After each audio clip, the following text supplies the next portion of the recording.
저희 교회 카톡방에 그 주의 설교 하늘 뜻 말씀 나누기 올라가는 거 알고 계시죠?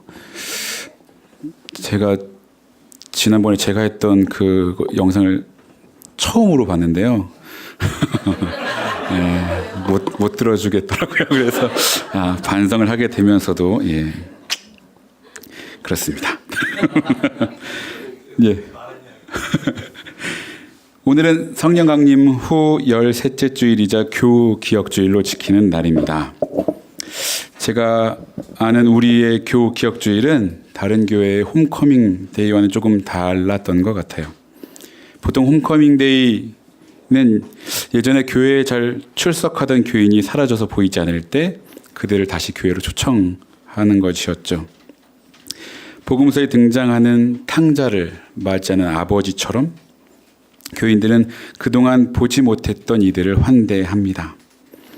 그래서 그날은 교회에 잔치가 열린 것처럼 평소에 하던 음식이 아닌 더 맛있는 음식을 많이 준비하죠. 이들뿐만 아니라 교인의 가족, 친구, 오랫동안 보지 못했던 교인들을 볼 수 있다는 그 사실로 기쁜 일입니다. 그런데 홈커밍 데이에는 이런 목적만 있는 것은 아니었습니다.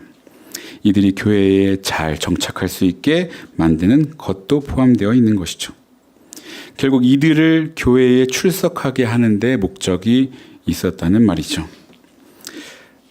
그래서 안타깝게도 환대의 목적이 너무 드러나서 때로는 초대받은 사람이 어색해지는 웃지 못할 상황이 벌어지기도 합니다. 그런데 제가 알고 있는 우리의 교우 기억주일은 홈커밍 데이와 조금 달랐는데요. 물론 우리도 이 기회에 오랫동안 보지 못했던 분들 그리고 교인들과 서로 연락도 하고 혹은 초대도 하셨을 거라 생각합니다. 그런데 우리의 초점은 이분들의 교회의 출석에만 관심이 있지 않다는 것이죠.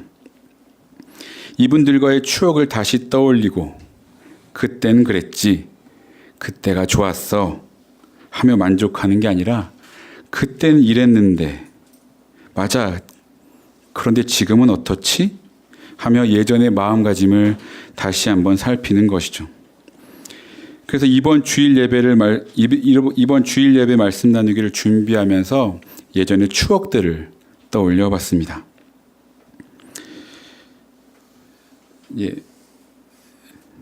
제가 교회에서 일하면서 청소년부 친구들과 처음 간 여름들살이 사진입니다. 제가 정말 잘 나왔다고 생각하는 사진 몇 점 중에 하나인데요. 가운데 있는 친구가 누군지 아시겠습니까? 예, 맞습니다. 승우고요.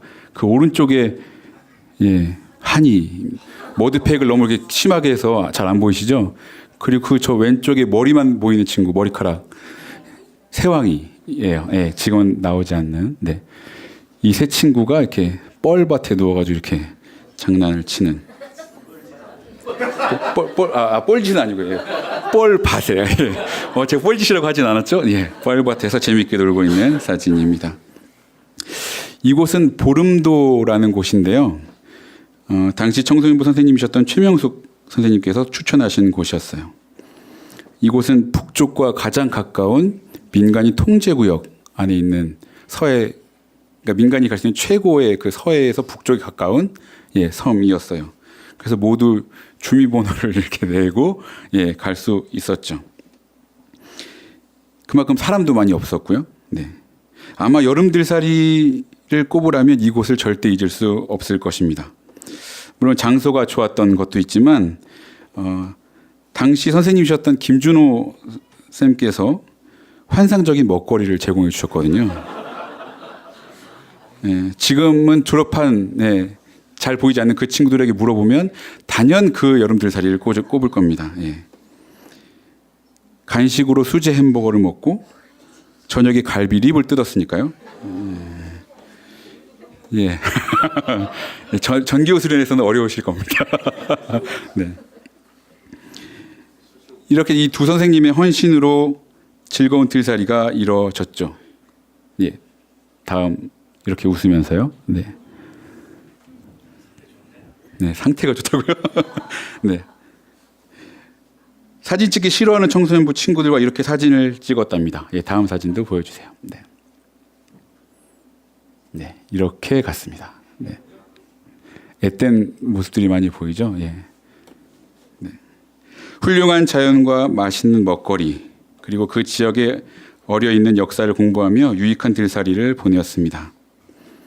저도 그땐 열정 많고 활동적인 전도사였는데 지금은 어떤지 제 모습을 다시 돌아보게 되었습니다.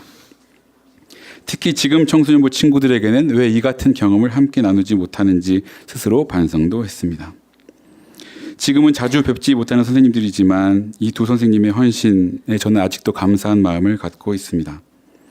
아마도 청소년부 친구들보다 청소년부 선생님을 하셨던 교우들에게 더 깊이 감동받은 적이 많을 거라고 저는 생각합니다.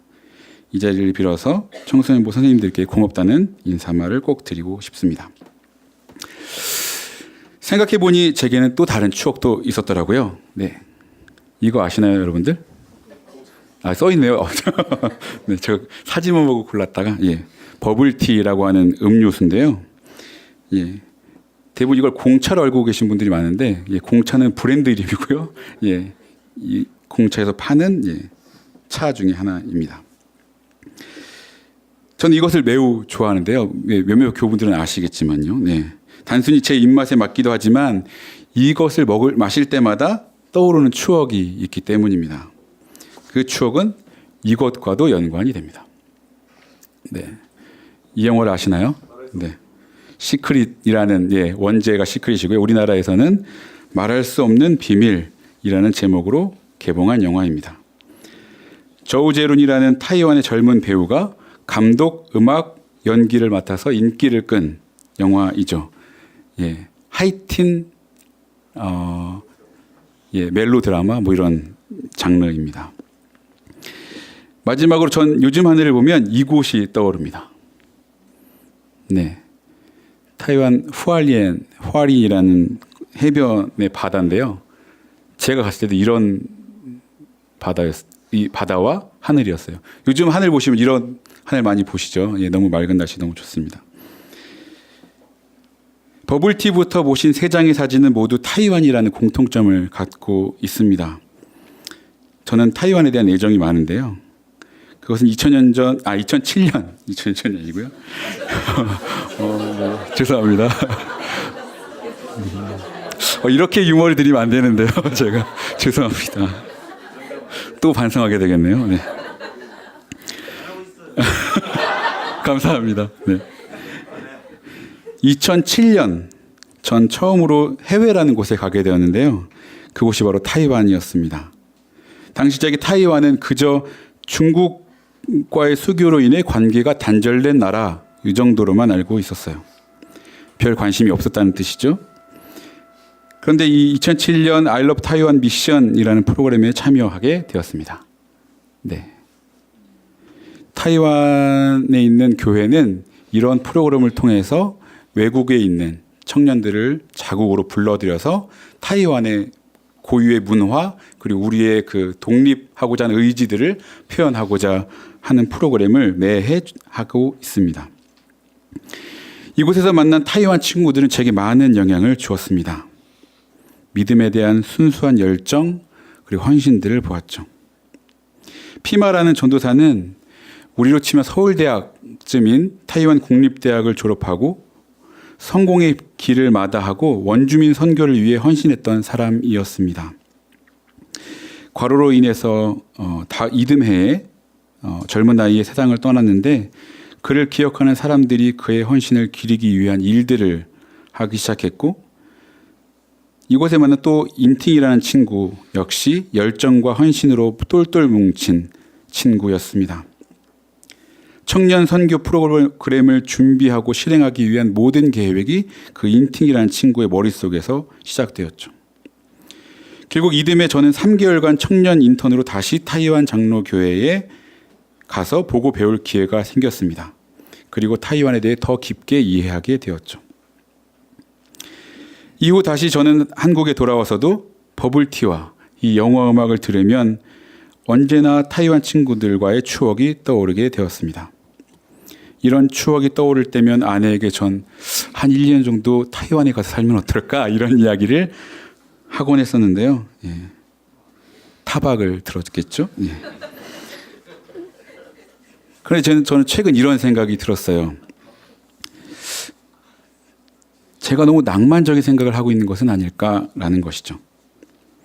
내가 이렇게 낭만적으로 생각하고 글을 포스팅할 때 타이완 친구들은 어떤 마음이 들까 하는 것이었습니다. 타이완도 우리와 정치 경제 상황이 비슷해서 젊은이들은 고학력의 실업률이 높고 경쟁과 압박에 시달리고 살아갑니다. 복지도 넉넉하지 않아서 우리의 청년들과 아주 비슷한 상황에 있죠. 그런데 타이완이 살기 좋다고 여기는 것은 오로지 제 추억의 낭만 때문이었습니다. 타이완 친구들을 생각하면 추억의 낭만을 쫓기보다는 이제 그들의 삶을 위한 기도와 연대를 하는 것이 맞는 게 아닌가 생각을 하게 되었죠. 우리는 교우 기억주의를 지키며 지금 우리 곁에 없는 교우들을 생각합니다. 내 마음속에 남아있는 추억이 그저 과거의 한때를 떠올리는 것으로만 남지 않으려면 우리는 그 추억을 한 단계 뛰어넘어야 합니다. 그 관계를 유지하고 더 깊은 관계로 만들기 위해서 노력해야 하는 것이죠. 그때가 좋았지 라며 과거의 일로만 남겨두면 그것은 추억 그 이상의 의미를 갖기 힘들어집니다.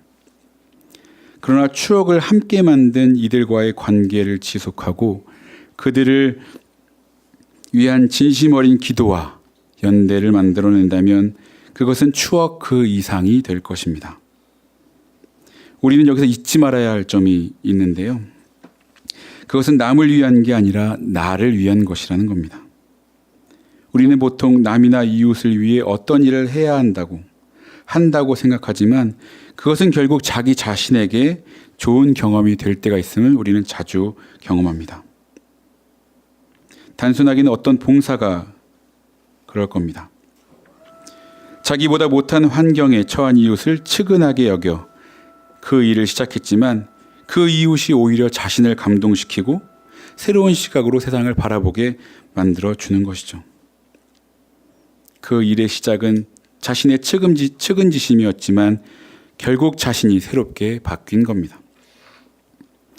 이렇게 한 사람의 추억이 일방적으로 작용하는 게 아니라 추억을 만들었던 상대와의 교감이 지속적으로 이루어질 수 있다면 추억이 한 단계 발전되어 그리스도의 사랑과 뜻으로 한 마음이 되는 것을 의미할 것입니다. 주체적인 한 인간인 나이게 하는 것은 스스로를 채찍질하며 다그치고 노력하면서 진정한 나를 찾는 게 아니라 나와 가장 가까운 곳에 있는 사람들의 마음 속에 존재하는 나는 누구인지 찾아보고 상대와의 추억을 한 단계 발전시키는 그 실천이 나를 나에게 만들 것입니다. 만약 실천하기 어렵고 지쳐 있다면 그때 그 추억은 나에게 다시 힘을 주는 에너지가 될 것입니다. 그렇다면 과연 나는 교회와의 관계는 어떠할까요? 한 개인으로서의 나와 들꽃 향린교회라는 집단 사이의 추억은 분명 존재할 겁니다. 그렇다면 나와 들꽃 향린교회의 추억을 한 단계 발전시키려면 어떻게 해야 할까요? 나와 관계 맺은 교인들과의 추억을 모두 되살려보는 겁니다. 그것뿐만 아니라 개인으로서의 나와 들꽃 향린교회라는 단체와의 추억도 한 단계 발전시켜야 하는 것이죠. 그러려면 우리는 그 추억 안으로 파고들어야 합니다. 그 방법에 대해 오늘 본문이 잘 이야기해주고 있죠. 우리가 오늘 읽은 본문은 빌립보서의 말씀입니다. 너무 앞으로 가셨는데요. 도시 빌립보는 로마의 군사 및 상업용 도로가 있는 요충지였습니다. 로마의 퇴역 군인들이 살던 로마의 식민지였죠. 당시 로마는 퇴역 군인들을 의도적으로 식민지에 살도록 유도하는 정책을 폈는데 이것은 이들이 넓은 식민지에서 로마의 문화를 퍼뜨리게 만들기 위함이었습니다. 특히나 도시 빌립보는 아시아에서 유럽으로 들어가는 관문과도 같은 곳이었기 때문에 출신과 종교가 다양한 사람들이 함께 살아가는 중요한 거점 도시였습니다. 당시 그리스도 공동체는 사회의 주류가 아닌 비주류, 약자층에 속했습니다. 이들은 로마의 주류에게 위험한 집단으로 분류되어서 차별받고 부당한 대우를 받는 사람들이었죠. 그렇다면 사도 바울은 공동체 구성원에게 외부의 위협으로부터 공동체를 지키고 주위의 유혹에 흔들리지 않게 믿음을 굳건히 하도록 가르쳐야 할 것입니다. 그런데 사도 바울은 이런 역사적 지리적 배경 위에 세워진 빌립보 교회의 교인들에게 그리스도의 겸손을 따라할 것을 요구합니다. 빌립보 교회의 남은 터의 모습인데요.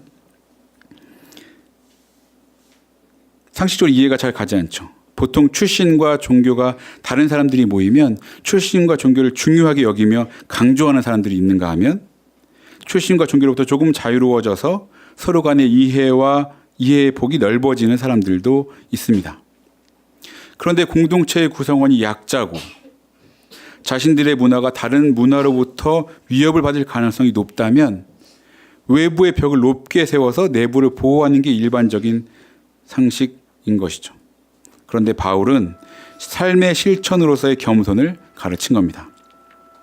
무슨 일을 하든지 경쟁심이나 허영으로 하지 말고 겸손한 마음으로 하고 자기보다 서로 남을 낮게 여기십시오.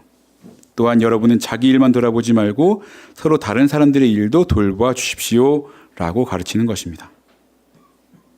사회의 권력자들에게나 해당되어야 할 이야기를 빌립보 교인들에게 한 것이죠. 2절에 같은 생각을 품고 같은 사랑을 가지고 뜻을 합하여 한 마음이 되어 그리스도의 기쁨이 되라 라고 말하는데 여기서의 같은이라고 했었던 이 단어는 그리스어로 아우토스입니다. 이 단어는 같은이라고 번역될 때도 있지만 그라는 의미를 지니기도 합니다. 히스, 남성의 소유격을 의미하기도 하죠. 그러니 이 말은 그리스도의 생각을 품고 그리스도의 사랑을 가지고 뜻을 합하고 한 마음이 되어서 그리스도의 기쁨이 되라 라고 해석할 수도 있습니다. 그리스도의 생각과 사랑으로 한 마음이 되는 교회. 사도 바울은 빌립보 교인들에게 이렇게 말하고 싶었던 것은 아닐까 생각합니다. 지난 말씀 나누기 때 저는 이렇게 이야기했습니다. 공동체가 성숙하고 발전하려면 서로의 공통점을 찾고 서로 관계에 신뢰가 쌓이고 성숙하게 되면 그때 다른 점을 찾아 서로를 이해하고 존중하려는 노력을 기울여야 합니다. 그런데 어떤 교회에서는요, 다름을 알게 되면 그 다름을 숨기게 됩니다. 다르다는 것을 알게 되면 받게 될 부당한 대우, 차별을 두려워하기 때문이죠. 서로 입을 다물고 침묵하게 됩니다. 그런데 이렇게 되면 그 공동체는 서서히 죽어가는 거죠. 서로 다름을 숨기며 같은 척 하게 됩니다. 거짓 공동체가 되는 거죠. 내가 남들과 다름을 편하게 거부감 없이 이야기할 수 있는 공동체의 모습이 필요합니다. 여기서 이해하고 존중하는 노력과 신뢰는 기본이죠. 하나됨을 암묵적으로 강요하고 다른 점이 보이면 뒤에서 이야기하는 공동체에서 관계는 없습니다. 진심도 없고 상대방에게서 자신을 보호하는 가면을 쓰는 것이죠. 가면을 쓰지 않으면 차별과 험담이 대상이 되는 공동체는 이미 그 자체로 폭력을 쓰고 있는 겁니다. 이런 면에서 우리 교회는 일정 부분 긍정적인 요소가 있습니다. 보통 교회에서 흔히 침묵하게 되는 이야기를 우리는 편하게 이야기할 수 있기 때문이죠. 그래서 서로 논쟁도 벌어지고 언성도 높아질 때가 있지만 이렇게 이야기할 수 있다는 것 자체가 긍정적입니다. 우리는 이런 모습으로 꽤 오랫동안 지내왔죠. 이제 우리도 여기서 한 발자국 더 나아갈 때가 됐습니다. 첫 단계가 아무 말도 하지 않는 침묵의 단계, 두 번째 단계가 서로 마음 편히 이야기할 수 있는 단계라면 세 번째 단계로 나아가야 합니다. 세 번째 단계는 마음 편히 논쟁하고 다투더라도 서로 마음 편히 이야기하는 것을 무시하거나 제쳐두지 않고 넓은 마음으로 품어주거나 어깨를 토닥여주고 함께 고민하는 단계일 겁니다. 어려우시죠? 매우 어렵습니다. 그래서 세 번째 단계이죠. 저는 모쪼록 우리 교우들은 한 번도 빠짐없이 이렇게 함께 세 번째 단계로 넘어갈 수 있기를 진심으로 바랍니다. 사랑하는 들꽃 향림 교우 여러분, 여러분 오랜 시간 동안 수많은 사람들을 만나며 관계를 맺어왔습니다. 들꽃 향림교회라는 울타리 안에서도 마찬가지였습니다. 어느 한때 픽 웃음이 터지며 즐거워할 추억 한 가지쯤은 있으실 거라고 생각합니다. 추억은 혼자서 만들지는 못하죠. 함께 만들어야 합니다. 그렇기 때문에 추억을 나눈 사람들과의 관계가 더욱 소중해지는 것이죠. 그리스도의 생각과 그의 사랑으로 뜻을 하나로 만들고자 노력하는 우리 교회의 교우들의 모습이 되시기를 바라겠습니다. 함께 침묵으로 기도하시겠습니다.